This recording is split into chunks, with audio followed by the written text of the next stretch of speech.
Hello. Hello Anvita, ಇಲ್ಲಿ ಒಂದು ದೊಡ್ಡ ಪ್ರಾಬ್ಲಮ್ ಆಗಿದೆ. ನೀನ್ ಯಾವಾಗ್ಲೂ ಇಂಥ ಸಮಸ್ಯೆಗಳನ್ನೇ ಸೃಷ್ಟಿ ಮಾಡ್ತಾ ಇರ್ತೀಯ. ಏನಾಯ್ತೀಗ? ಅದು ನಾನು ಮಾವನ್ ಜೊತೆ ಒಂದು ಆಂಟಿಕ್ ಶಾಪಿಗೆ ಬಂದಿದ್ದೆ. ಒಂದು ಸ್ಟ್ಯಾಚ್ಯೂ ಬಿದ್ದು ಹೋಯ್ತು.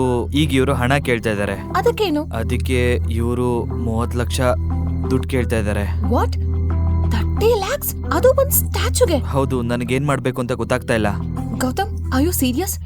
ಮನೇಲಿ ಬಿಟ್ಟಿಯಾಗಿ ಬಿದ್ದಿರ್ತೀಯ, ಫ್ರೀಯಾಗಿ ಊಟ ಮಾಡ್ತೀಯ, ಅದು ಸಾಲ್ದು ಅಂತ ನನಗ್ ದಿನ ಒಂದೊಂದು ಹೊಸ ಸಮಸ್ಯೆಗಳನ್ನ ತರ್ತಾ ಇದ್ಯಾ. ಇಷ್ಟು ಬೇಗ 30 ಲಕ್ಷ ನಾನು ಎಲ್ಲಿಂದ ಅರೇಂಜ್ ಮಾಡ್ಲಿ? 30 ಲಕ್ಷ ಅಂತ ಹೇಳಿದ ಕೂಡ್ಲೆ ಅನ್ವಿತಾಗೆ ಶಾಕ್ ಆಯ್ತು. ಅವಳ ಕೋಪದ ಮುಂದೆ ಗೌತಮ್ ಸಹ ಮುಂದೆ ಏನೂ ಮಾತಾಡ್ಲಿಲ್ಲ. ಏನ್ ಗೊತ್ತಾ, ದಿನ ಒಂದೊಂದು ಪ್ರಾಬ್ಲಮ್ ಕ್ರಿಯೇಟ್ ಮಾಡೋದು ನಿನ್ ಕೆಲ್ಸ ಆಗೋಗಿದೆ. ಇವತ್ ನೀನ್ ಕ್ರಿಯೇಟ್ ಮಾಡಿರೋ ಪ್ರಾಬ್ಲಮ್ಗೆ ನೀನೇ ಸೊಲ್ಯೂಷನ್ ಹುಡ್ಕೋ. ನಾನು ನಿನ್ಗೆ ಏನೂ ಸಹಾಯ ಮಾಡೋಕ್ಕಾಗಲ್ಲ. ಆದ್ರೆ ಅನ್ವಿತಾ, ಇಂದಿಗೆ ಅನ್ವಿತಾ ಮತ್ತು ಗೌತಮ್ ಮದ್ವೆ ಆಗಿ 3 ವರ್ಷ ಆಗಿತ್ತು. ಇವತ್ತಿಗೂ ಸಹ ಗೌತಮ್ ಅನ್ವಿತಾ ಮನೆಯಲ್ಲಿ ಮನೆ ಅಳಿಯನಾಗಿ ಬದುಕ್ತಿದ್ದ. ಒಬ್ಬ ಕೆಲಸದವನಂತೆ ಎಲ್ಲಾ ಮನೆ ಕೆಲಸಗಳನ್ನ ಮಾಡ್ತಿದ್ದ. ಒಮ್ಮೆ ಅವರ ಅತ್ತೆಯ ಸೀರೆಯನ್ನ ಇಸ್ತ್ರಿ ಮಾಡ್ತಾ ಇದ್ದ. ತನ್ನ ಹೆಂಡತಿಯ ಕಾರನ್ನ ಕ್ಲೀನ್ ಮಾಡ್ತಿದ್ದ. ಮನೆಯ ಅಡುಗೆಯಿಂದ ಹಿಡಿದು ಎಲ್ಲಾ ಕೆಲಸಗಳನ್ನ ಮಾಡ್ತಿದ್ದ. ಇದನ್ನ ನೋಡಿ ಅನ್ವಿತಾಗೆ ಕೋಪ ಬರ್ತಿತ್ತು. ಏಕೆಂದ್ರೆ ಮನೆಯ ಎಲ್ಲಾ ಫೈನಾನ್ಸಿಯಲ್ ಜವಾಬ್ದಾರಿಯನ್ನ ಅವಳು ತನ್ನ ಹೆಗಲ ಮೇಲೆ ಹಾಕೊಂಡಿದ್ಲು.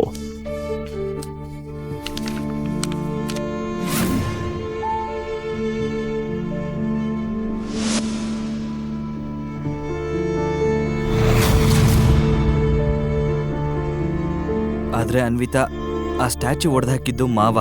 ಇದರಲ್ಲಿ ನನ್ ತಪ್ಪೇನಿದೆ? ನಾನ್ ಹೇಳೋ ಮಾತನ್ನು ಕೂಡ ಕೇಳಿಸ್ಕೊಳ್ಳಿಲ್ಲ. ನಿನಗೆ ಎಕ್ಸ್ಪ್ಲೇನ್ ಮಾಡೋ ಮೊದ್ಲೇನೆ ನೀನ್ ಕಾಲ್ ಕಟ್ ಮಾಡ್ದೆ.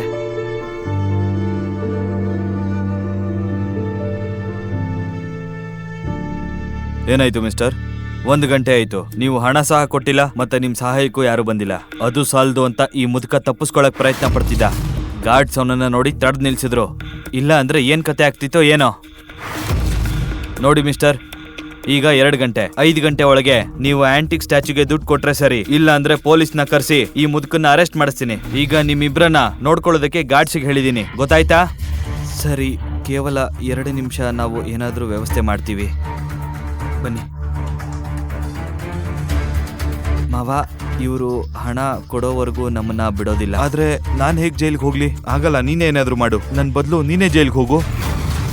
ಹೇಗಿದ್ರು ನಮ್ಮ ಮನೇಲಿ 3 ವರ್ಷ ಬಿಟ್ಟಿಯಾಗಿದ್ದೆ. ನನಗಾಗಿ ನೀನು ಇಷ್ಟು ಸಹ ಮಾಡ್ಲಿಲ್ಲ ಅಂದ್ರೆ ಹೇಗೆ?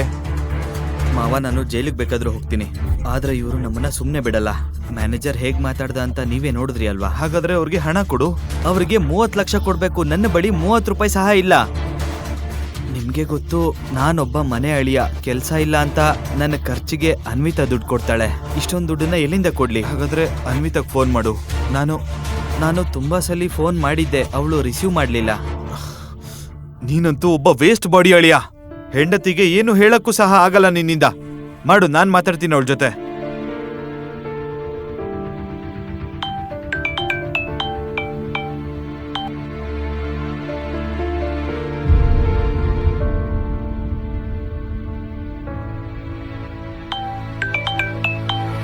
Gautam, are you mad? ಕೆಲಸ ಸಮಯದಲ್ಲಿ ಡಿಸ್ಟರ್ಬ್ ಮಾಡ್ಬೇಡ ಅಂತ ಎಷ್ಟು ಸಲ ಹೇಳಿದೀನಿ. ಮಗಳೇ, ನಾನು ನಿಮ್ಮಪ್ಪ ಮಾತಾಡ್ತಾ ಇದ್ದೀನಿ. ಅಪ್ಪ? ಹೌದು ಮಗಳೇ, ನಾನೇ ಮಾತಾಡ್ತಾ ಇರೋದು. ಅದು ಮಿಸ್ ಆಗಿ ನಾನೊಂದು ಸ್ಟ್ಯಾಚ್ಯೂ ಹೊಡೆದಾಕ್ಬಿಟ್ಟೆ. ಹಣ ಕೊಡದೆ ಇದ್ರೆ ಇವರು ನನ್ನ ಜೈಲ್ಗೆ ಹಾಕ್ತಾರೆ. ಆದ್ರೆ ಅಪ್ಪ, ಅದು ಆ ಸ್ಟ್ಯಾಚ್ಯೂ ಹೊಡೆದಾಕಿದ್ದು ಗೌತಮ್ ಅಲ್ವಾ? ನಿಮ್ಮನ್ನ ಯಾಕೆ ಜೈಲಿಗೆ ಹಾಕ್ತಾರೆ? ಆಕ್ಚುಲಿ ಆ ಸ್ಟ್ಯಾಚ್ಯೂನ ಹೊಡೆದಾಕಿದ್ದು ನಾನೇ ಕಣಮ್ಮ. ಫೋಟೋ ತಗೋವಾಗ ನನ್ನ ಕೈ ಮಿಸ್ ಆಗಿ ಅದಕ್ಕೆ ತಗಲ್ತು, ಮತ್ತೆ ಸ್ಟ್ಯಾಚ್ಯೂ ಕೆಳಗಡೆ ಬಿದ್ದು ಒಡೆದೋಯ್ತು. ಅಪ್ಪ, ನಿಮಗ್ ಗೊತ್ತಲ್ವಾ, ಈಗಾಗ್ಲೇ ಗೌತಮ್ ಮನೇಲಿ ಸಾಕಷ್ಟು ಪ್ರಾಬ್ಲಮ್ ತಂದಿದ್ದಾನೆ. ಅದ್ರ ಜೊತೆ ನೀವು ಸಹ ಹೀಗೆ ಮಾಡಿದ್ರೆ ಹೇಗೆ? ಆದ್ರೆ ಮಗಳೇ, ಸರಿ, ನೀವ್ ಎಲ್ಲಿದ್ದೀರಾ ಹೇಳಿ, ನಾನು ಅಮ್ಮನನ್ನ ಕರ್ಕೊಂಡ್ ಬರ್ತೀನಿ. ನಾವು ಮಾಧವ್ ನಗರಲ್ಲಿರೋ ಆಂಟಿಕ್ ಅಂಗಡಿಲಿದ್ದೀವಿ. ಓಕೆ, ಅಲ್ಲೇ ಕಾಯ್ತೀರಿ, ನಾನು ಈಗ್ಲೇ ಬರ್ತೀನಿ. ಅನ್ವಿತಾ ಈಗ ಒಂದು ದೊಡ್ಡ ಸಂಕಷ್ಟದಲ್ಲಿ ಸಿಲುಕಿದ್ಲು. ಅದ್ರಿಂದ ಹೊರಬರೋದು ಅಷ್ಟು ಸುಲಭ ಆಗಿರ್ಲಿಲ್ಲ.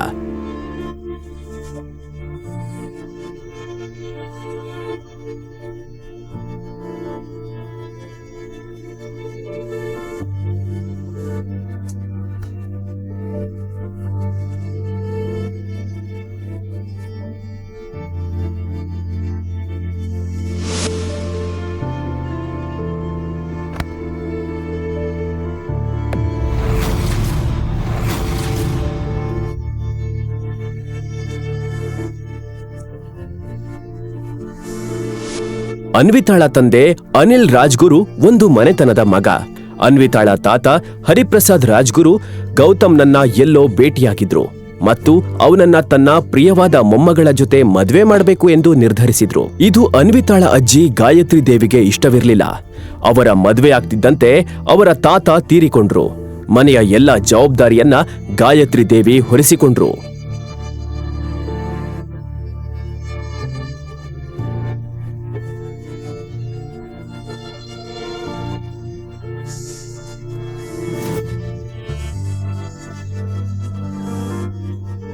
ಮನೆತನದ ಹೆಸರನ್ನ ಕಾಪಾಡಲು ಗೌತಮ್ ಮತ್ತು ಅವನ ಕುಟುಂಬದವರನ್ನ ತನ್ನ ಮನೆಯಿಂದ ಸಹ ಹೊರಗೆ ಕಳಿಸಿದ್ರು. ಇದನ್ನೆಲ್ಲ ಯೋಚಿಸಿ ಅನ್ವಿತಾ ಯಾವಾಗ್ಲೂ ದುಃಖಿಯಾಗಿ ಇರ್ತಿದ್ಲು.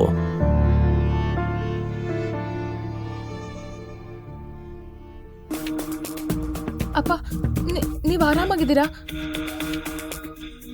ನೀವೆಷ್ಟು ದುಬಾರಿ ದೊಡ್ಡ ಅಂಗಡಿಗೆ ಯಾಕೆ ಬಂದ್ರಿ? ಅದು ನಾವು ಇಲ್ಲೇ ಹೊರಗಡೆ ಹೋಗ್ತಾ ಇದ್ವಿ. ಮಾವನಿಗೆ ಇದನ್ನ ನೋಡಕ್ಕೆ ಇಷ್ಟ ಆಯ್ತು, ಅದಕ್ಕೆ ಒಳಗಡೆ ಬಂದ್ವಿ ಅಷ್ಟೇ. ಮತ್ತೆ ಆಸ್ ಯೂಶುವಲ್ ನೀನ್ ಈ ಕೆಲಸ ಸಹ ಸರಿಯಾಗಿ ಮಾಡ್ಲಿಲ್ಲ. ಇವ್ರಿಗೆ ಸ್ಟ್ಯಾಚು ನೋಡ್ಬೇಕು ಅಂತ ಅಷ್ಟು ಮನ್ಸಾಗಿದ್ರೆ ನೀನ್ ಅವ್ರನ್ನ ಸಂಭಾಳಿಸ್ಬೋದಿತ್ತಲ್ವಾ?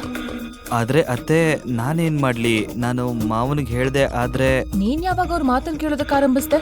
ಅಷ್ಟು ಒಳ್ಳೆಯವನಾದ. ಅಮ್ಮ, ಇದೆಲ್ಲ ನಾವ್ ಆಮೇಲೆ ಮಾತಾಡ್ಬೋದಲ್ವಾ? ಏನ್ ಇಂಪಾರ್ಟೆಂಟ್ ಇದೆಯೋ ಅದ್ರ ಬಗ್ಗೆ ಯೋಚನೆ ಮಾಡೋಣ. 30 ಲಕ್ಷ ಎಲ್ಲಿಂದ ತರೋದು? ನಮ್ಮ ಮನೆ ಬರಹ ಸರಿಯಾಗಿಲ್ಲ. ಅಲ್ಲಿ ಅತ್ತೆ ನಮಗ ಆಸ್ತಿ ಕೊಡಲ್ಲ, ಮತ್ತೆ ಮಾವ ಇವನ್ನ ನಮ್ ತಲೆ ಕಟ್ಟಿದ್ರು. ಅಮ್ಮ, ಏನಮ್ಮ ಇವಾಗಿದಕ್ಕೆ ಹಣ ಕೊಡೋದಕ್ಕೆ ನನ್ನ ಮನೆ ಮತ್ತೆ ಕಾರನ್ ಮಾರ್ಬೇಕಾ?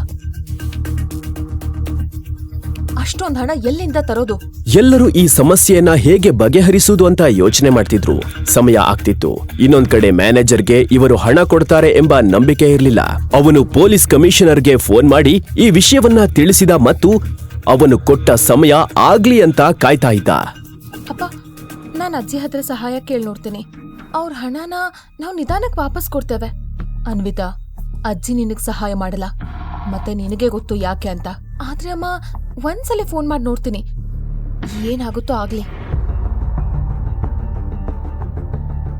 ಅನ್ವಿತಾ ನೆಕ್ಸ್ಟ್ ಮೀಟಿಂಗ್ ನಲ್ಲಿ ತನ್ನ ಅಜ್ಜಿ ಗಾಯತ್ರಿ ದೇವಿಗೆ ಕಾಲ್ ಮಾಡಿದ್ಲು. ಅವಳಿಗೆ ಭಯ ಇತ್ತು, ತನ್ನ ಅಜ್ಜಿ ಅವಳ ಫೋನ್ ರಿಸೀವ್ ಮಾಡ್ತಾ ಇಲ್ಲ ಅಂತ. ಅಜ್ಜಿ, ಅದ್ ನಾನ್ ಅನ್ವಿತಾ. ಅನ್ವಿತಾ, ನಿನ್ ನಂಬರ್ ನನ್ ಬಳಿ ಇದೆ, ಏನಾಯ್ತು ಹೇಳು? ಗಾಯತ್ರಿ ದೇವಿ ಗಂಭೀರವಾಗಿ ಅವಳ ಮಾತನ್ನ ಕೇಳಿಸ್ಕೋತಾ ಇದ್ಲು. ಸರಿ, ನಾನ್ ನಿನಗೆ ಹಣ ಕೊಡ್ತೇನೆ, ಆದ್ರೆ ನಂದು ಒಂದು ಷರತ್ತಿದೆ, ಅದನ್ನ ನೀನ್ ಒಪ್ಕೊಳ್ಬೇಕು. ಕಂಡೀಷನ್? ಏನ್ ಕಂಡೀಷನ್ ಅಜ್ಜಿ? ನಮ್ ಕಂಪನಿ ಕರ್ನಾಟಕದ ಅತಿ ದೊಡ್ಡ ಕಂಪ್ನಿಯವ್ರ ಜೊತೆ ಆದಷ್ಟು ಬೇಗ ಒಂದು ಡೀಲ್ ಮಾಡ್ಕೊಳ್ಳಿದೆ. ನಿನಗೆ ನನ್ನ ಮೇಲೆ ಸ್ವಲ್ಪ ಆದ್ರೂ ಪ್ರೀತಿ ಇದ್ರೆ, ನಾನ್ ನಿನ್ನ ಅಜ್ಜಿ ಅಂತ ನಿನಗೆ ರೆಸ್ಪೆಕ್ಟ್ ಇದ್ರೆ, ನೀನ್ ಈಗ್ಲೇ ಆ ಗೌತಮ್ಗೆ ಡೈವರ್ಸ್ ಕೊಡು.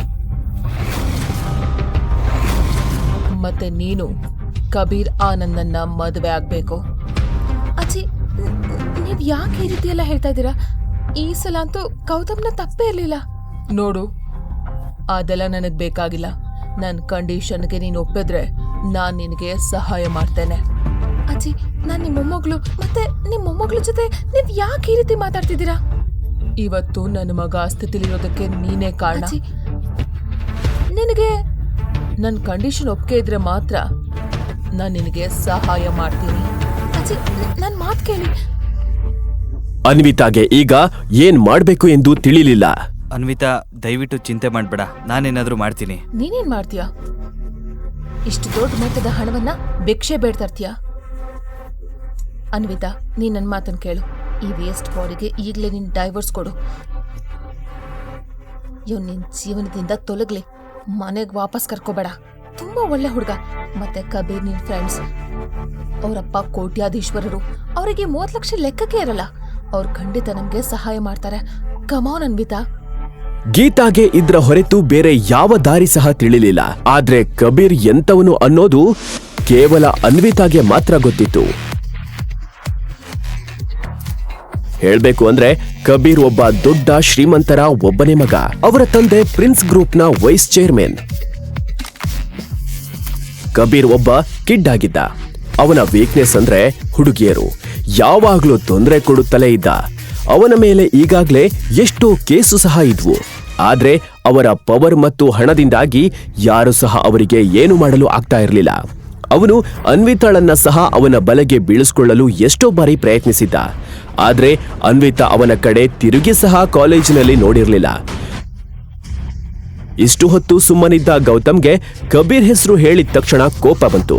ಆದ್ರೆ ಅವನಿಗೆ ಗೊತ್ತಿತ್ತು ಅವನ ಮಾತನ್ನ ಯಾರು ಕೇಳಲ್ಲ ಅಂತ. ಅದಕ್ಕೆ ಅವನು ತನ್ನ ಫೋನನ್ನ ತೆಗೆದುಕೊಂಡು ಶೋರೂಮ್ನಿಂದ ಹೊರಗೋದ.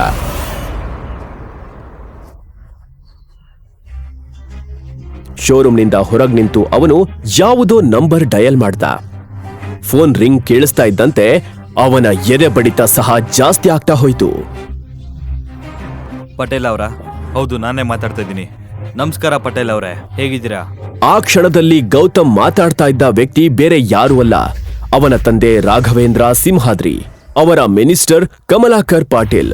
ರಾಘವೇಂದ್ರ ಸಿಂಹಾದ್ರಿ ಅವರು ರಾಯದುರ್ಗದ ರಾಜಮನೆತನದವರು.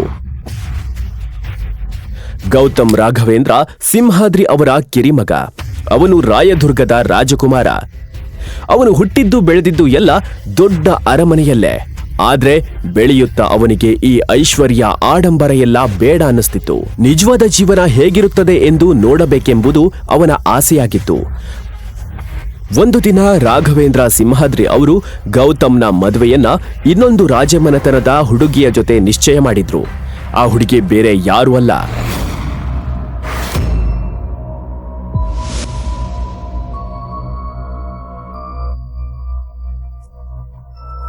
ಗೌತಮ್ನ ಬಾಲ್ಯ ಸ್ನೇಹಿತ ದೀಪಕ್ ಧರ್ಮರಾಜ್ ಅರಸ್. ಗೌತಮ್ ಅವಳನ್ನ ಪ್ರೀತಿಸ್ತಿರ್ಲಿಲ್ಲ. ಆದ್ರೆ ಅವನ ಮಾತನ್ನ ಯಾರೂ ಸಹ ಕೇಳಲಿಲ್ಲ. ಅದಕ್ಕೆ ಅವನು ಮದ್ವೆ ದಿನವೇ ಅಲ್ಲಿಂದ ಹೊರಟು ಹೋದ.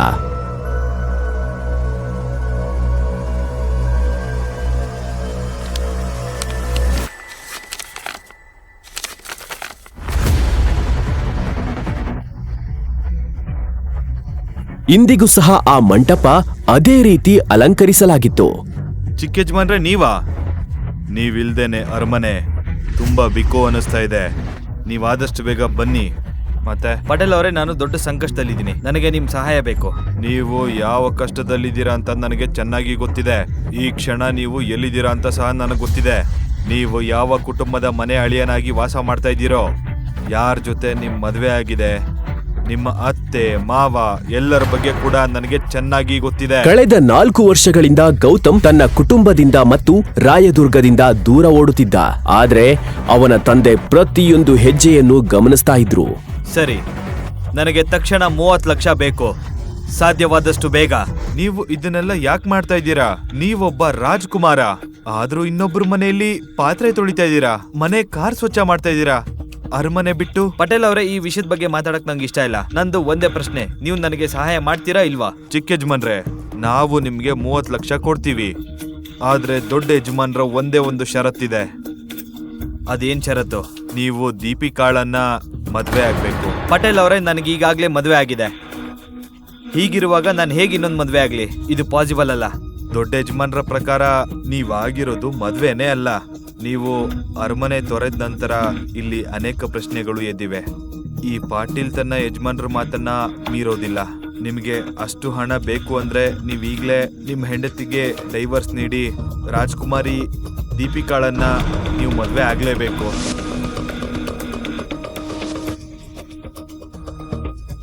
ಪಾಟೀಲ್ ಅವರಿಗೆ ಇಲ್ಲ ಅನ್ನುವ ಮೊದಲು ಗೌತಮ್ಗೆ ಅನ್ವಿತಾಳ ಚಿಂತೆಯಾಯಿತು. ಅವಳು ತನ್ನ ಜೀವನವನ್ನ ಪಣಕ್ಕಿಟ್ಟು ಆ ಕಬೀರ್ನ ಬಳಿ ಸಹಾಯ ಕೇಳಬೇಕಾಗಿತ್ತು.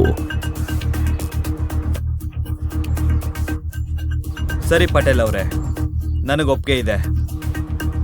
ನನಗೆ 1 ವರ್ಷದ ಸಮಯ ಬೇಕು. ನಾನು ಸ್ವತಃ ಅನ್ವಿತಾಗೆ ಡೈವರ್ಸ್ ಕೊಡ್ತೀನಿ. ನಿಮ್ ದೊಡ್ಡ ಯಜಮಾನ್ರು ಯಾರ ಜೊತೆ ನಿಶ್ಚಯ ಮಾಡ್ತಾರೋ ಅವ್ರ ಜೊತೆನೆ ಮದ್ವೆ ಆಗ್ತೀನಿ. 4 ವರ್ಷನೇ ಕಾದಿದ್ದೀವಿ, ಇನ್ನೂ 1 ವರ್ಷ ಯಾವ ಲೆಕ್ಕ? ಇದನ್ನ ಕೇಳಿ ದೊಡ್ಡ ಯಜಮಾನ್ರು ಕೂಡ ತುಂಬಾನೇ ಖುಷಿ ಪಡ್ತಾರೆ. ಇದ್ರ ಜೊತೆ ನಂದು ಇನ್ನೊಂದು ಷರತ್ತಿದೆ. ಈ 30 ಲಕ್ಷದ ಜೊತೆಗೆ ನನಗೆ ಪ್ರಿನ್ಸ್ ಗ್ರೂಪ್ ಸಹ ಬೇಕು. Prince group? ಆದ್ರೆ ಯಾಕೆ? ಅದೆಲ್ಲ ಆಮೇಲೆ ಹೇಳ್ತೀನಿ. ಚಿಕ್ಕ ಯಜಮಾನ್ರೆ, ನೀವು ಇವಾಗ್ಲೇ ಏನು ಅಂತ ಹೇಳಬೇಕು. ಯಾಕಂದ್ರೆ ನಾನು ಈಗ ಪ್ರಿನ್ಸ್ ಗ್ರೂಪ್ನ ಆಫೀಸ್ ಹೊರಗಡೆ ನಿಂತಿದ್ದೇನೆ. ಏನೋ ಪ್ರಿನ್ಸ್ ಗ್ರೂಪ್ ಬಳಿ ಇದ್ದೀರಾ? ಹೌದು ಚಿಕ್ಕ ಯಜಮಾನ್ರೆ, ನಮ್ಗಿಲ್ಲಿ ಅವಾಗ ಕೆಲಸ ಇರುತ್ತೆ. ನೀವು ಇಲ್ಲಿಗೆ ಬನ್ನಿ. ಅಷ್ಟರಲ್ಲಿ ಕಂಪನಿಯನ್ನ ಖರೀದಿ ಮಾಡೋದಕ್ಕೆ ಪ್ರಕ್ರಿಯೆ ಆರಂಭಿಸ್ತೀನಿ. ಸರಿ ಪಟೇಲ್ ಅವರೇ, ನಾನು ಈಗಲೇ ಬರ್ತೀನಿ. ಕಮಲಾಕರ್ ಪಾಟೀಲ್ ಹೇಗೆ ಕೆಲಸ ಮಾಡ್ತಾರೆ ಅನ್ನೋದು ಗೌತಮ್ಗೆ ಚೆನ್ನಾಗಿ ತಿಳಿದಿತ್ತು. ಕಮಲಾಕರ್ ಪಾಟೀಲ್ ಒಂದು ಸಾರಿ ಏನಾದರೂ ಹೇಳಿದ್ರೆ ಆ ರೀತಿ ಅವರು ಮಾಡೇ ಮಾಡ್ತಾರೆ. ಅವರ ಪ್ರಭಾವದ ಮುಂದೆ ದೊಡ್ಡ ದೊಡ್ಡ ಜನರು ಸಹ ಸುಮ್ನಿರ್ತಾ ಇದ್ರು. ನಾನು ಬೇಗ ಚೆಕ್ ಪಡಿಬೇಕು. ಅನ್ವಿತಾ ಕಬೀರ್ ಹತ್ರ ಹೋಗೋದನ್ನ ತಡೆಯೋದಕ್ಕೆ ಇದೊಂದೇ ದಾರಿ. ಅಣ್ಣ ಗಾಡಿ ನಿಲ್ಸು, ನಡಿ ಬೇಗ ಹೋಗು. ಗೌತಮ್ನನ್ನು ನೋಡ್ತಾ ಇದ್ದಂತೆ ಅವರ ಕಣ್ಣುಗಳಲ್ಲಿ ನೀರು ತುಂಬಿಕೊಂಡಿತು. ಅಣ್ಣ ನಿಲ್ಸು. ಕಳೆದ 4 ವರ್ಷಗಳಿಂದ ಜಗತ್ತು ಗೌತಮ್ನನ್ನ ಸಾಮಾನ್ಯ ವ್ಯಕ್ತಿಯಂತೆ ನೋಡಿತ್ತು. ಆದ್ರೆ ಪಟೇಲ್ ಅವರಿಗೆ ಮಾತ್ರ ಸತ್ಯ ಗೊತ್ತಿತ್ತು. ಗೌತಮ್ ಎಷ್ಟು ಸಂಪತ್ತಿನ ಮಾಲೀಕನಾಗಿದ್ದನು ಅಂದ್ರೆ ಪ್ರಿನ್ಸ್ ಗ್ರೂಪ್ ತರಹದ 10 ಕಂಪನಿಗಳನ್ನ ಕಣ್ಣು ಮಿಟಿಕಿಸುವುದರೊಳಗೆ ಖರೀದಿಸುವಷ್ಟು. ಪಟೇಲ್ ಅವರೇ, ಕಂಪನಿ ಖರೀದಿ ಪ್ರಕ್ರಿಯೆ ಮುಗಿತಾ? ನಿಮ್ಮ ಕರೆ ಬಂದ ತಕ್ಷಣವೇ ನಾನೆಲ್ಲ ಫಾರ್ಮಾಲಿಟೀಸು ಮುಗಿಸಿದ್ದೀನಿ. ಈಗ ನಿಮ್ಮ ಸಹಿ ಮಾತ್ರ ಬಾಕಿ ಇದೆ.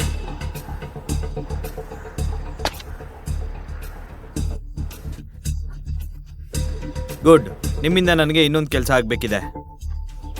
ಈ ಕಂಪನಿಯ ಚೇರ್ಮನ್ ಶೇಖರ್ ಆನಂದ್, ಅವನ ಮಗ ಕಬೀರ್ ಆನಂದ್ ತುಂಬ ಹಾಳಾಗಿರೋ ಹುಡುಗ. ಈ ಕಂಪನಿಲಿ ಶೇಖರ್ ಆನಂದ್ ಹೇಳಿದ ಮಾತೇ ಅಲ್ವಾ ನಡೆಯೋದು? ಅದು ಸಂಪೂರ್ಣ ಸತ್ಯ. ಒಳ್ಳೇದಾಯ್ತು. ಈಗ ಅವ್ರಿಗೆ ವಿಶ್ರಾಂತಿ ಪಡೆಯೋ ಸಮಯ ಬಂತು. ಇವ್ರಿಗೆ ಬುದ್ಧಿ ಕಲಿಸ್ಬೇಕು. ಅಂದ್ರೆ ಈಗಲೇ ಶೇಖರ್ ಆನಂದ್ನ ಜೈಲಿಗೆ ಕಳಿಸೋ ವ್ಯವಸ್ಥೆ ಮಾಡಿ. ಈಗ ಈ ಕಂಪನಿ ಸಂಪೂರ್ಣ ಅಧಿಕಾರ ನಿಮ್ಮ ಕೈಯಲ್ಲಿದೆ. ನಿಮಗೆ ಏನ್ ಬೇಕದನ್ನೇ ಮಾಡಿ. ಬೇಕಿದ್ರೆ ನೀವೇ ಚೇರ್ಮನ್ ಆಗಬಹುದು. ಬೇಡ ಪಟೇಲ್ ಅವರೇ, ನನಗೆ ಚೇರ್ಮನ್ ಪೋಸ್ಟ್ ಬೇಡ. ಈಗ ಹೇಳಿ, ಈ ಕಂಪನಿಯ ವೈಸ್ ಚೇರ್ಮನ್ ಯಾರು? ಭಾರ್ಗವ್ ಕುಲಕರ್ಣಿ. ಹಾಗಾದ್ರೆ ಭಾರ್ಗವ್ ಕುಲಕರ್ಣಿಗೆ ಕರೆ ಮಾಡಿ. ಇಂದಿನಿಂದ ಅವರು ಈ ಕಂಪನಿಯ ಹೊಸ ಚೇರ್ಮನ್ ಅಂತ. ಕಮಲಾಕರ್ ಪಾಟೀಲ್ ದಾರಿಯನ್ನು ಯಾರು ತಡೆಯುವ ಧೈರ್ಯ ಮಾಡ್ತಿರ್ಲಿಲ್ಲ. ಗೌತಮ್ನ ಕಣ್ಣಲ್ಲಿ ಒಂದು ವಿಭಿನ್ನ ಮಿಂಚು ಹೊಳಿತಾ ಇತ್ತು.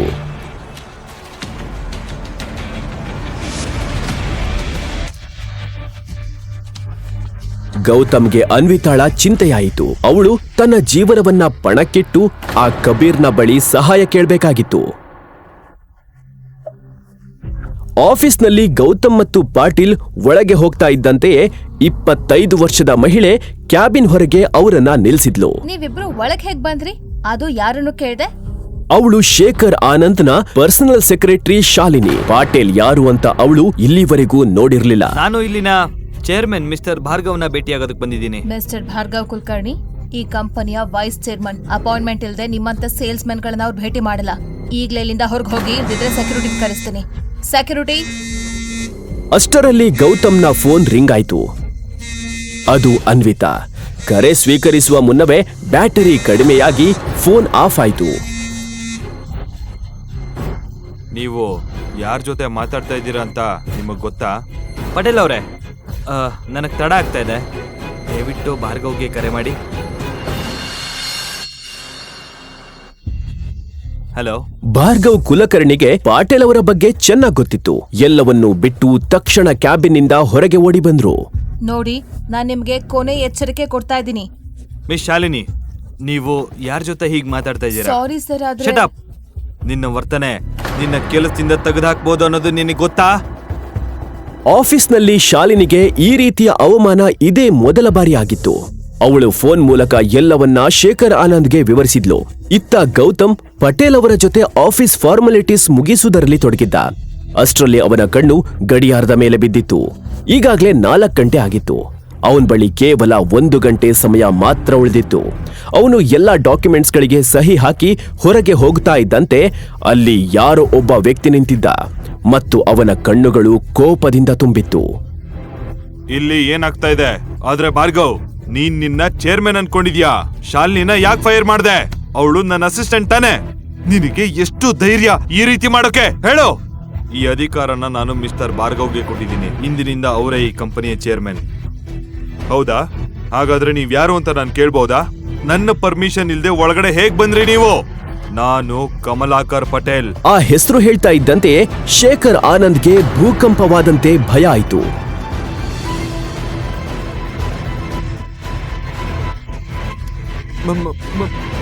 ಮಿಸ್ಟರ್ ಪಟೇಲ್, ನೀವು ಮೊದಲೇ ಹೇಳಬೇಕಿತ್ತು. ನೀವು ನನಗೆ ಮೊದಲೇ ತಿಳಿಸಿದ್ರೆ.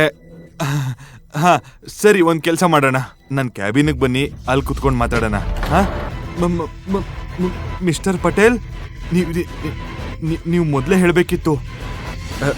ನೀವು ನನಗೆ ಮೊದಲೇ ತಿಳಿಸಿದ್ರೆ. ಹಾ ಸರಿ, ಒಂದು ಕೆಲಸ ಮಾಡೋಣ. ನನ್ನ ಕ್ಯಾಬಿನಿಗೆ ಬನ್ನಿ, ಅಲ್ಲಿ ಕುತ್ಕೊಂಡು ಮಾತಾಡೋಣ. ಹಾಂ ಮಿಸ್ಟರ್ ಆನಂದ್, ಮಾತಾಡೋದಕ್ಕೆ ಏನೂ ಇಲ್ಲ. ನಿಮ್ಮ ಕಂಪನಿ ಹೆಸರಲ್ಲಿ ಅಕ್ರಮ ವ್ಯವಹಾರಗಳು ಎಲ್ಲ ಗೊತ್ತಿದೆ.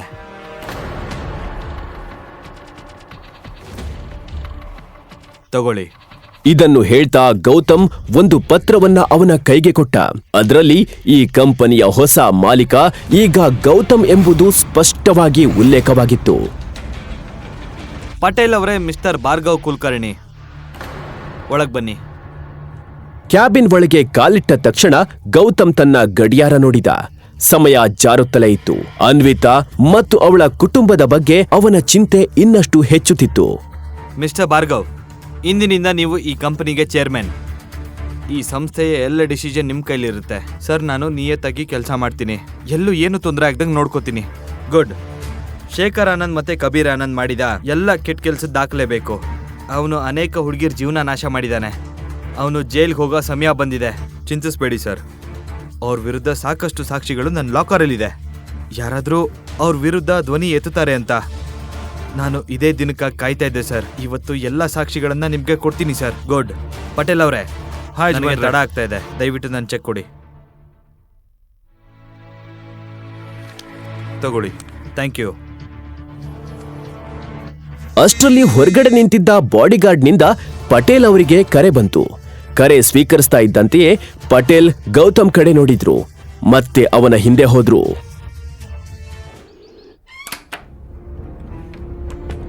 ಚಿಕ್ಕ ಯಜಮಾನ್ರೆ, ಅನ್ವಿತಾ ಈಗಷ್ಟೇ ಕಬೀರ್ ಆನಂದ್ ಕ್ಯಾಬಿನ್ಗೆ ಹೋಗಿದ್ದಾಳೆ.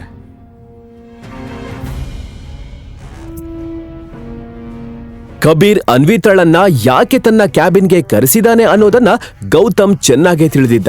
ಪ್ರತಿಯೊಬ್ಬ ಹುಡುಗಿಯ ಮೇಲೆ ಬಳಸಲು ಡ್ರಗ್ ಅನ್ನು ಅವನು ತನ್ನ ಕ್ಯಾಬಿನ್ನಲ್ಲಿ ಇಟ್ಕೊಂಡಿದ್ದ.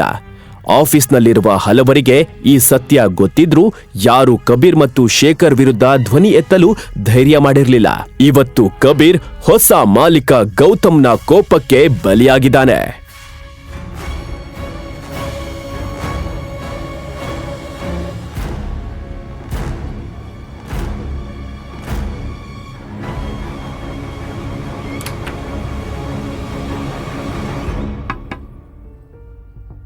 ಕಮಿನ್. ಪಟೇಲ್ ಹೇಳಿದ ಮಾತನ್ನ ಕೇಳ್ತಾ ಇದ್ದಂತೆಯೇ ಗೌತಮ್ ಚೆಕ್ ತಗೊಂಡು ಕಬೀರ್ನ ಕ್ಯಾಬಿನ್ ಕಡೆ ಹೊರಟ. ನೀವು ಎಲ್ಲಿಗೂ ಹೋಗ್ಬೇಕಾಗಿಲ್ಲ. ಈ ವಿಷಯದ ಬಗ್ಗೆ ಚಿಕ್ಕ ಯಜಮಾನ್ರು ಸ್ವತಃ ನೋಡ್ಕೊಳ್ತಾರೆ. ಮತ್ತೆ ನೆನ್ಪಿರ್ಲಿ, ಚಿಕ್ಕ ಯಜಮಾನ್ರ ನಿಜವಾದ ಗುರ್ತನ್ನ ಯಾರಿಗೂ ಬಹಿರಂಗ ಪಡಿಸ್ಬಾರ್ದು. ಸರಿ ಪಟೇಲ್ ಅವರೇ. Anvita, come sit. ಸೊ ಏನಿಲ್ಲಿ? ಅನ್ವಿತಾ ಕಬೀರ್ನ ಕ್ಯಾಬಿನ್ ಒಳಗೆ ಹೋಗ್ತಾ ಇದ್ದಂತೆಯೇ ಇಡೀ ಪರಿಸ್ಥಿತಿಯನ್ನ ಅವನಿಗೆ ವಿವರಿಸಿದ್ಲು. ಇತ್ತ ಗೌತಮ್ನ ಕಣ್ಣಲ್ಲಿ ಅಶಾಂತಿ ಹೆಚ್ಚುತ್ತಲೇ ಇತ್ತು. ಅನ್ವಿತಾ, ಇಷ್ಟು ದೊಡ್ಡ ವಿಷಯ ಆಗಿದೆ, ಈಗ ಹೇಳ್ತಾ ಇದೀಯಾ? ಮೊದಲೇ ಹೇಳಬೇಕಿತ್ತು ಅಲ್ವಾ? ತಗೋ ಇದನ್ನ ಕುಡಿ. ಇಲ್ಲ ಕಬೀರ್, ನಾನು ಕುಡಿಯೋದಿಲ್ಲ. ಏನು ಹೇಳ್ತಾ ಇದೀಯಾ? ಇಷ್ಟು ದೂರ ಬಂದಿದ್ಯಾ, ಒಂದು ಡ್ರಿಂಕ್ ಸಹ ಮಾಡಲ್ವಾ? ಇಲ್ಲ ಕಬೀರ್, ನಾನು ಹಣ ತೆಗೆದುಕೊಂಡು ಈಗಲೇ ಬೇಗ ಅಂಗಡಿಗೆ ಹೋಗ್ಬೇಕು. ಓ ಹೌದಾ? ನಿನ್ನ ತಂದೆ ನೀನು ಕಾಯ್ತಾ ಇರಬೇಕು ಅಲ್ವಾ? ನಾನು ಈಗಲೇ ಚೆಕ್ ಕೊಡ್ತೀನಿ. ವೆಯ್ಟ್.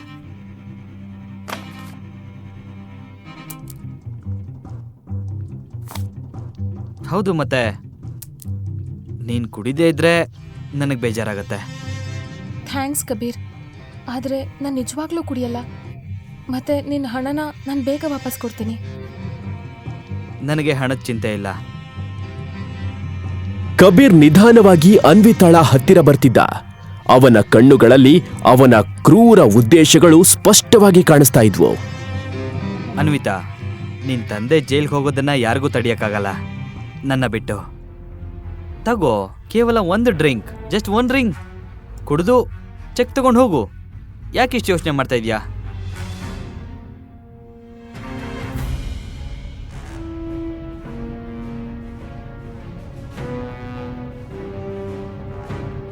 ಕಬೀರ್, ನಾನು ಈ ಡ್ರಿಂಕ್ ಮುಗಿಸಿದ್ರೆ ನೀನ್ ಖಂಡಿತ ಚೆಕ್ ಕೊಡ್ತೀಯಾ? ಖಂಡಿತ. ನನಗೆ ಹಣ ದೊಡ್ಡ ವಿಷಯನೇ ಅಲ್ಲ. Have it. ತನ್ನ ಮನಸ್ಸಿನಲ್ಲಿ ಅವನು ಈಗಾಗ್ಲೇ ಅನ್ವಿತಾಳ ಜೊತೆಗೆ ರಾತ್ರಿಯನ್ನು ಕಳೆಯುವ ಯೋಜನೆ ರೂಪಿಸಿದ್ದ. ಅನ್ವಿತಾಗೆ ಬೇರೆ ದಾರಿಯೇ ಇರಲಿಲ್ಲ. ಆದ್ರೆ ಗ್ಲಾಸ್ ಅವಳ ತುಟಿಗಳಿಗೆ ತಾಕುವ ಮೊದಲು ಬಾಗಿಲಿನಿಂದ ಭಾರಿ ಸದ್ದು ಕೇಳಿಸಿತು. ಅನ್ವಿತಾ ಕೈಯಲ್ಲಿ ಗ್ಲಾಸ್ ನೋಡಿ ಗೌತಮ್ಗೆ ತುಂಬಾ ಕೋಪ ಬಂತು. ಯಾರ ನೀನು? ನಿನ್ನ ಒಳಗೆ ಯಾರು ಬಿಟ್ಟಿದ್ದು? ಗೌತಮ್, ಗೌತಮ್, ನೀನ್ ಇಲ್ಲೇನ್ ಮಾಡ್ತಿದ್ಯಾ? ನಾನು ಇಲ್ಲಿ ಸರಿಯಾದ ಸಮಯಕ್ಕೆ ಬರ್ದೇ ಇದ್ರೆ ಇವನ್ ಏನ್ ಮಾಡ್ತಿದ್ನೋ ಗೊತ್ತಿಲ್ಲ. ಗೌತಮ್, ನೀನ್ ಏನೇನ್ ಮಾತಾಡ್ತಿದ್ಯಾ? ನಾನಿಲ್ಲಿ ಕಬೀರ್ನ ಬಳಿ ಹಣ ಕೇಳೋದಕ್ ಬಂದಿದ್ದೀನಿ. ಅನ್ವಿತಾ, ನಿಂಗೆ ಗೊತ್ತಿಲ್ಲ ಇವನೆಂತ ಮನುಷ್ಯ ಅಂತ. ಏಯ್, ಜಾಸ್ತಿ ಆಯ್ತು ನಿಂದು. ಯಾರ ಹತ್ರ ಮಾತಾಡ್ತಾ ಇದ್ಯಾ? ಒಂದು ಬಿಟ್ಟೆ ಅಂದ್ರೆ. ಕಬೀರ್, ಇವ್ ನನ್ ಗಂಡ. ಓ, ಇವನೇ ನಮ್ಮ ಮನೆ ಅಳಿಯಾ? ಅನ್ವಿತಾ, ಇವನಿಗೆ ಹೇಳು ಈಗ್ಲೇ ಇವನು ನನ್ನ ಕಾಲಕ್ಕೆ ಬಿದ್ದು ಕ್ಷಮೆ ಕೇಳಬೇಕು. ಇಲ್ಲ ಅಂದ್ರೆ ಇವನ್ ಜೀವಂತವಾಗಿ ಇಲ್ಲಿಂದ ಹೋಗಲ್ಲ. ಮತ್ ನೀನು ಈ ಚೆಕ್ನ ಮರ್ತು ಬಿಡು.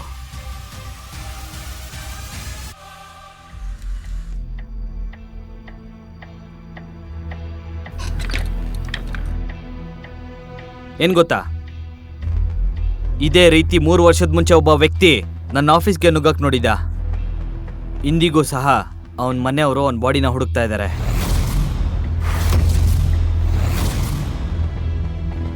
ಗೌತಮ್, ಗೌತಮ್, ಪ್ಲೀಸ್ ಪ್ಲೀಸ್ ಕಬೀರ್ ಹತ್ರ ಸಾರಿ ಕೇಳು. ಅನ್ವಿತಾ ಇವನ ಹತ್ರ ಸಾರಿ ಕೇಳ್ಬೇಕಾ? ಸಾಧ್ಯ ಇಲ್ಲ, ಅದರ ಅವಶ್ಯಕತೆನೂ ಇಲ್ಲ. ಸುಮ್ಮನೆ ಏನೋ ಹೇಳ್ತಾ ಇದ್ದಾನೆ. ಇವನು ಬೊಗಳೋ ನಾಯಿ ಅಷ್ಟೇ, ಕಚ್ಚಲ್ಲ. ನಾಯಿ. ಕಬೀರ್, ಈ ನಾಯಿ ಏನ್ ಮಾಡುತ್ತೆ ಅಂತ ನೋಡು. ಇವತ್ತು ನಿನ್ ಚರ್ಮ ಸುಲ್ದಿಲ್ಲ ಅಂದ್ರೆ ನನ್ನ ಹೆಸರು ಕಬೀರೇ ಅಲ್ಲ. ಗೌತಮ್. ಹಲೋ ಇನ್ಸ್ಪೆಕ್ಟರ್, ಈಗಲೇ ನೀವು ಪ್ರಿನ್ಸ್ ಗ್ರೂಪ್ ಆಫೀಸ್ಗೆ ಬನ್ನಿ. ಇಲ್ಲೊಬ್ಬನ್ ಚರ್ಮ ಸುಲಿಯೋದಿದೆ. ಮತ್ತೆ ಅನ್ವಿತಾ, ಈ ಚೆಕ್ನ ನೀನು ಮರ್ತು ಬಿಡು. ಇವತ್ತಿವನು ಜೈಲಿಗೆ ಹೋಗ್ತಾನೆ. ಕಬೀರ್, ಕಬೀರ್, ಪ್ಲೀಸ್, ನಾನ್ ಗೌತಮ್ ಬದಲು ಸಾರಿ ಕೇಳ್ತೀನಿ. ಇಲ್ಲ ಅನ್ವಿತಾ, ಇವತ್ತಿವನು ಜೈಲಿಗೆ ಹೋಗ್ತಾನೆ. ಫೈನಲಿ ನೀನು ನನ್ನೊಳಗ್ತೀಯ.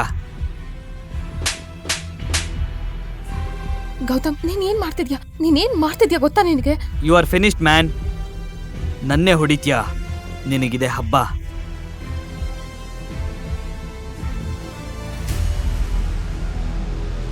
ಡ್ಯಾಡ್, ಈ ನಾಯಿ ನಿಮ್ ಮಗಂಗ್ ಹೊಡಿಯೋಕೆ ಧೈರ್ಯ ಮಾಡಿದೆ. ತನ್ನ ತಂದೆಯ ಸ್ಥಿತಿ ನೋಡಿ ಕಬೀರ್ಗೆ ದೊಡ್ಡ ಶಾಕ್ ಆಯ್ತು. ಎಲ್ಲಿ ಏನಾಗ್ತಿದೆ ಅಂತ ಯೋಚನೆ ಮಾಡುವ ಮೊದಲೇ ಕಾನ್ಸ್ಟೇಬಲ್ ಕಬೀರ್ಗೂ ಸಹ ಕೋಳವನ್ನ ತೊಡಿಸಿದ್ರು ಮತ್ತು ಮೊಣಕಾಲಿನ ಮೇಲೆ ನಿಲ್ಲಿಸಿದ್ರು. ಇನ್ಸ್ಪೆಕ್ಟರ್, ನಿಮಗ್ ತಲೆ ಕೆಟ್ಟಿದ್ಯಾ? ಮಿಸ್ಟರ್ ಕಬೀರ್ ಆನಂದ್, ನಾನು ನಿಮ್ಮನ್ನ ಮತ್ತೆ ನಿಮ್ಮಪ್ಪನನ್ನ ಜನರಿಂದ ಹಣ ಲೂಟಿ ಮಾಡೋದಕ್ಕೆ ಮತ್ತು ಮೋಸ ಮಾಡೋದಕ್ಕೆ ಹಾಗೂ ಎಷ್ಟೋ ಹುಡುಗಿರ್ ಬಾಳ್ ಹಾಳು ಮಾಡಿದಕ್ಕೆ ನಿಮ್ಮನ್ನ ಅರೆಸ್ಟ್ ಮಾಡ್ತಾ ಇದೀವಿ. ಡ್ಯಾಡ್, ಇವನ್ ಏನ್ ಹೇಳ್ತಾ ಇದ್ದಾನೆ?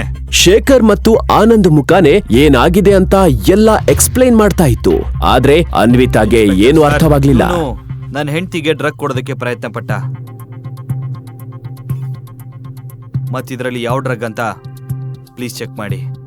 ಪೊಲೀಸ್ ಇನ್ಸ್ಪೆಕ್ಟರ್ ತನ್ನ ಹ್ಯಾಂಡ್ ಕರ್ಚೀಫ್ ಅನ್ನ ತೆಗೆದು ಆ ಡ್ರಿಂಕ್ಸ್ ನಲ್ಲಿ ಇಟ್ರು. ಆದ್ರೆ ಇಟ್ಟ ತಕ್ಷಣವೇ ಹ್ಯಾಂಡ್ ಕರ್ಚೀಫ್ ನ ಕಲರ್ ಬ್ಲೂ ಆಗಿ ಬದಲಾಯ್ತು.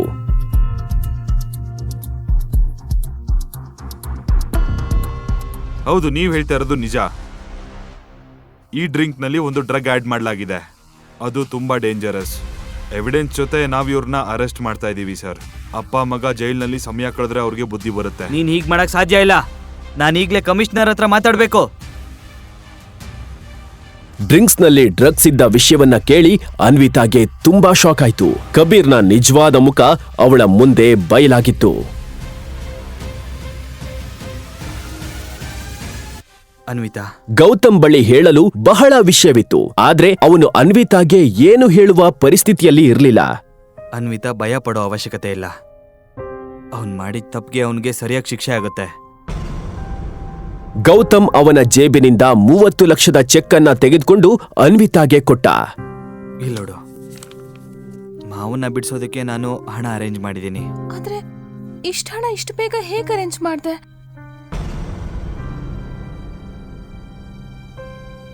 ನಿಜ ಹೇಳಿದ್ರೆ ಅವಳಿಗೆ ಅರ್ಥ ಆಗೋದಿಲ್ಲ ಎಂದು ಗೌತಮ್ ಸುಮ್ಮನೆ ಮೌನವಾಗಿದ್ದ.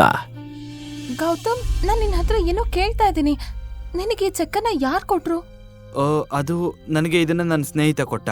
ಅವನ ಕಂಪನಿ ತುಂಬಾ ಪ್ರಾಫಿಟ್ ಅಲ್ಲಿತ್ತು, ಅದಕ್ಕೆ ಅವನ ಹತ್ರ ಸಾಲ ತಗೊಂಡೆ.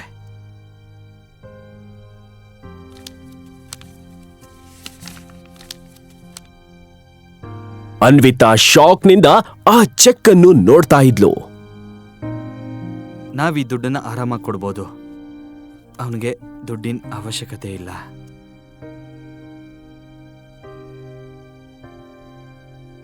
ಅನ್ವಿತಾ, 40 ನಿಮಿಷ ಬಾಕಿ ಇದೆ. ನಾವು ಶೋರೂಮ್ಗೆ ಹೋಗ್ಬೇಕು. ಎಲ್ಲ ಕಾಯ್ತಾ ಇರ್ತಾರೆ. ಇನ್ನೊಂದ್ ಕಡೆ ಅನ್ವಿತಾಳ ಅಮ್ಮ ಮತ್ತು ಅಪ್ಪ ಅದೇ ಶಾಪ್ನಲ್ಲಿದ್ರು. ಅವರ ಸುತ್ತ ಗಾರ್ಡ್ಸ್ಗಳು ನಿಂತಿದ್ರು. ಎಲ್ಲರಿಗೂ ಮ್ಯಾನೇಜರ್ನ ಕಮಾಂಡ್ ಕಡೆ ಗಮನವಿತ್ತು. ಅದರ ಜೊತೆ ಮ್ಯಾನೇಜರ್ ಕಮಿಷನರ್ಗೆ ಫೋನ್ ಮಾಡಿ ಶಾಪ್ಗೆ ಬರುವಂತೆ ಹೇಳಿದ. 10 ನಿಮಿಷ ಮಾತ್ರ ಬಾಕಿ ಇದೆ. ನಿಮ್ಮ ಮಗಳು ಮತ್ತೆ ಅಳಿಯ ಯಾರು ಸಹ ವಾಪಸ್ ಬಂದಿಲ್ಲ. ನಿಮ್ಗೆ ಹಣ ಕೊಡಕ್ಕಾಗ್ಲಿಲ್ಲ ಅಂದ್ರೆ ನೀವು ಜೈಲ್ಗೆ ಹೋಗೋದಕ್ಕೆ ತಯಾರಾಗಿ. ಅನ್ವಿತಾ ಮಗಳೇ, ಹಣದ ವ್ಯವಸ್ಥೆ ಆಯ್ತಾ? ನನ್ನ ಜೀವ ನನ್ನ ಬಾಯಿಗೆ ಬಂದಿದೆ. ಅಮ್ಮ, ಡೋಂಟ್ ವರಿ, ಚೆಕ್ ಇಲ್ಲಿದೆ.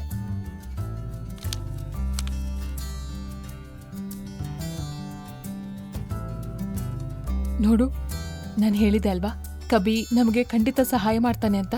ಅವ್ನು ತುಂಬಾ ಒಳ್ಳೆ ಹುಡುಗ ಮತ್ತೆ ಶ್ರೀಮಂತ. ನಿನ್ನ ಗಂಡ ಗೌತಮ್ ತರ ಅಲ್ಲ. ನೋಡು ಗೌತಮ್, ನೋಡು, ಯಾವತ್ತೂ ನೀನು ಇಷ್ಟ ಹಣವನ್ನ ನೋಡಿರೋದಕ್ಕೆ ಸಾಧ್ಯ ಇಲ್ಲ.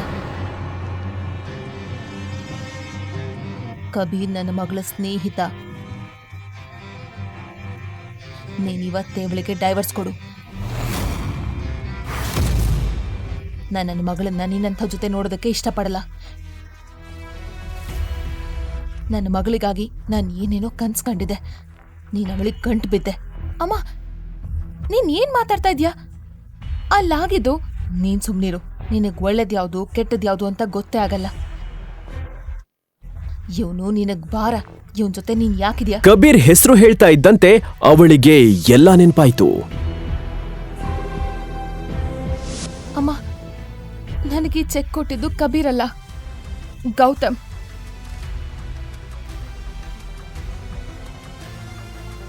ಹೌದಾ? ಇವನಿಗಂತ ಯಾರು ಸ್ನೇಹಿತರಿದ್ದಾರೆ? ಈಗಲೇ ಅದು ಯಾರು ನಿನ್ ಸ್ನೇಹಿತನಿಗೆ ಫೋನ್ ಮಾಡು. ನಿನ್ ಸ್ನೇಹಿತ ಅಂದಲ್ಲ. ಗೌತಮ್ಗೆ ಏನ್ ಹೇಳ್ಬೇಕು ಅಂತ ತಿಳಿಲಿಲ್ಲ. ಅವನು ಆ ಕಡೆ ಈ ಕಡೆ ನೋಡ್ತಿದ್ದ ಮತ್ತು ಗೀತಾ ಅವನನ್ನೇ ಗುರಾಯಿಸ್ತಾ ಇದ್ಲು. ಗೌತಮ್ ಅವರಿಗೆ ಏನ್ ಸತ್ಯವನ್ನ ಹೇಳ್ತಾನೆ ಮತ್ತು ಅವರಿಗೆ ಹೇಗ್ ವಿವರಿಸ್ತಾನೆ? ನಿನ್ ಸ್ನೇಹಿತ ಅದು ಅಂದಲ್ಲ. ಅವನು ಇವಾಗ ಟ್ರಾವೆಲ್ ಮಾಡ್ತಾ ಇದ್ದಾನೆ. ಅವರ ಅಸಿಸ್ಟೆಂಟ್ ನಂಗೆ ಚೆಕ್ ಕೊಟ್ಟಿದ್ದು. ನೀವು ನಿಮ್ಮ ಮನೆಗೆ ಹೋಗಿ ಡ್ರಾಮಾ ಮಾಡಿ ನನಗೆ ಚೆಕ್ ಕೊಡಿ. ಹಾ, ತಗೊಳ್ಳಿ ಚೆಕ್.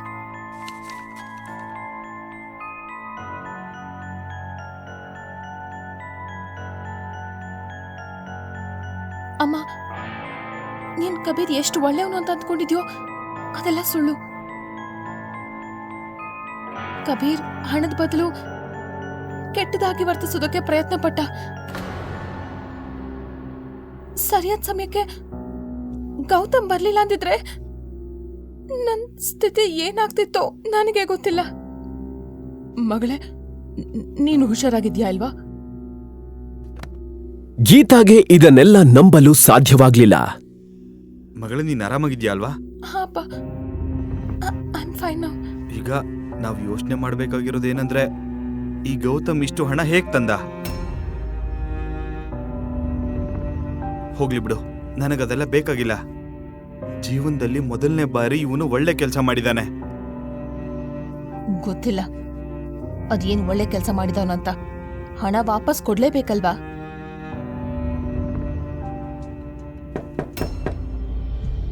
ಅಮ್ಮ, ಇದನ್ನೆಲ್ಲ ನಾವು ಮನೆಗೆ ಹೋಗಿ ಮಾತಾಡೋಣ. ಮ್ಯಾನೇಜರ್ ನಮ್ಮನೆ ನೋಡ್ತಾ ಇದ್ದಾನೆ. ಸಂಜೆಯಾಗಿತ್ತು. ಗೀತಾ ತನ್ನ ಅಳಿಯನಿಗೆ ಅವಮಾನ ಮಾಡುವ ಚಾನ್ಸ್ ಅನ್ನು ಯಾವಾಗ್ಲೂ ಬಿಡ್ತಾ ಇರ್ಲಿಲ್ಲ. ಅಮ್ಮ,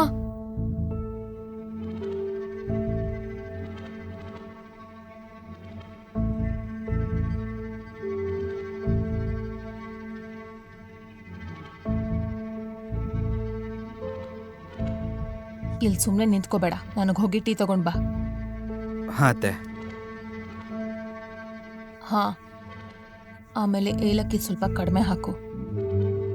ನಿಮ್ಮಪ್ಪ ನನಗೆ ಯಾವುದೋ ಖಜಾನೆ ಕೊಟ್ಟಿಲ್ಲ, ಗೊತ್ತಾಯ್ತಾ? ಹಾಂ ಅತ್ತೆ.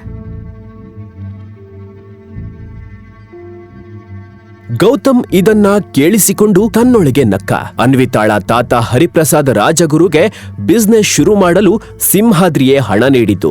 ಏಕೆಂದ್ರೆ ಪಾಟೀಲ್ ತರಹ ರಾಜಗುರು ಪೂರ್ವಜರು ಸಹ ಸಿಂಹಾದ್ರಿ ಮನೆತನದಲ್ಲಿ ಕೆಲಸ ಮಾಡ್ತಿದ್ರು. ಏನ್ ನಗ್ತಾ ಇದ್ಯಾ? ಟೀ ಮಾಡಲ್ವಾ? ಕೇಳು, ಟೀ ಚೆನ್ನಾಗಿಲ್ಲ ಅಂದ್ರೆ ನಿನ್ನ ಮುಖದ ಮೇಲಿರುತ್ತೆ. Okay, thank you so much Anvita. ಆದ್ರೆ ಈ ಹಣದ ಬಗ್ಗೆ ಏನ್ ಮಾಡೋದು?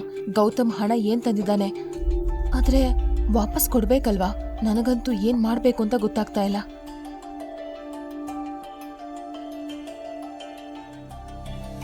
ಅನ್ವಿತಾ ತನ್ನ ಸೇವಿಂಗ್ಸ್ ಬಗ್ಗೆ ಯೋಚನೆ ಮಾಡ್ತಾ ಇದ್ಲು. ಏಕೆಂದ್ರೆ ಅವಳು ಸಹ ಗೌತಮ್ ತಂದಿರುವ ಹಣವನ್ನ ವಾಪಸ್ ಕೊಡ್ಬೇಕು ಎಂದು ಯೋಚಿಸ್ತಾ ಇದ್ಲು. ಅದೇ ಸಮಯಕ್ಕೆ ಗೌತಮ್ ಅಲ್ಲಿಗೆ ಏನು ಅಡಿಗೆ ಮಾಡ್ಬೇಕು ಅಂತ ಕೇಳೋದಕ್ ಬಂದ.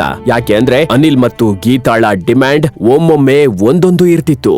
ಅಮ್ಮ, ಇವಾಗ ಸದ್ಯಕ್ಕೆ ನನ್ನ ಸೇವಿಂಗ್ಸ್ ಹಣನ ನಾನು ಕೊಡ್ತೀನಿ, ಮಿಕ್ಕಿರೋ ಹಣನ ನಿಧಾನಕ್ಕೆ ಸ್ವಲ್ಪ ಕೊಡ್ತೀನಿ.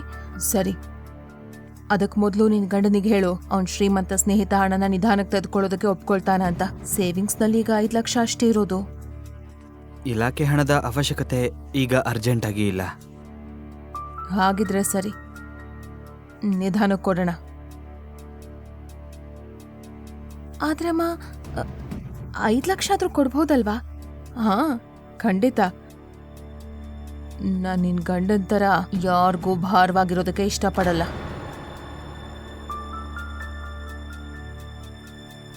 ಗೌತಮ್, ನಿನ್ ಸ್ನೇಹಿತನಿಗೆ ನೀನ್ ಹಣ ವಾಪಸ್ ಕೊಡುವಾಗ ನನ್ನ ಕಡೆಯಿಂದ ಥ್ಯಾಂಕ್ಸ್ ಹೇಳು. ಅವ್ರು ನಮ್ಗೆ ತುಂಬಾ ಸಹಾಯ ಮಾಡಿದ್ದಾರೆ.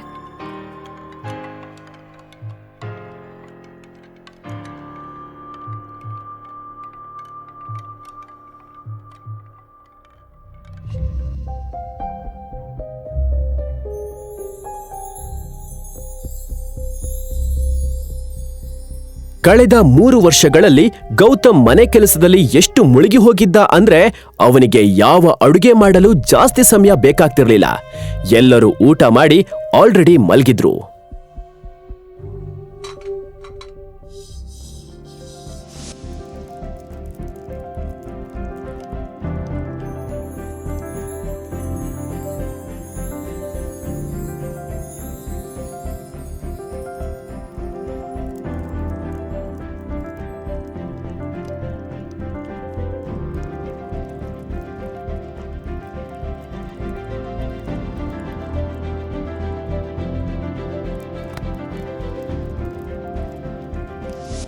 ಆದ್ರೆ ಗೌತಮ್ನ ಕೆಲ್ಸ ಇನ್ನೂ ಮುಗ್ದಿರ್ಲಿಲ್ಲ. ಅವನು ಎಲ್ಲರೂ ತಿಂದು ಬಿಟ್ಟಿದ್ದ ಹಾಗೂ ಅಡುಗೆ ಮಾಡಿದ ಪಾತ್ರೆಗಳನ್ನ ತೊಳೆಯುತ್ತಿದ್ದ. ಅದರ ಜೊತೆ ಅವನು ಅನ್ವಿತಾಳ ಬಗ್ಗೆ ಯೋಚನೆ ಮಾಡ್ತಿದ್ದ. ಇಷ್ಟು ದಿನ ಆದ್ಮೇಲೆ ಇಂದು ಅವಳ ಕಣ್ಣಿನಲ್ಲಿ ಅವನ ಮೇಲೆ ಗೌರವವನ್ನ ಕಂಡಿದ್ದ. ನಗುತ್ತಾ ಇದ್ರ ಬಗ್ಗೆ ಯೋಚನೆ ಮಾಡ್ತಿದ್ದ. ಅವನಿಗೆ ಒಂದು ಫೋನ್ ಬಂತು.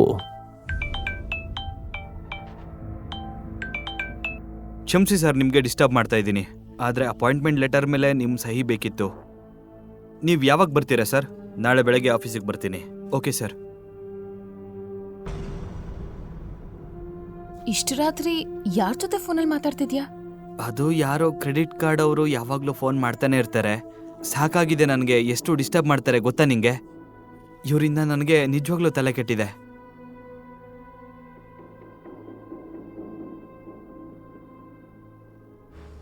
ಈಗಲೇ ಡೌನ್ಲೋಡ್ ಮಾಡಿ ಕೇಳಿ ರಾಯಲ್ ವಾರಸ್ತಾರ ಕೇವಲ ಪಾಕೆಟ್ ಎಫ್ಎಂ ನಲ್ಲಿ.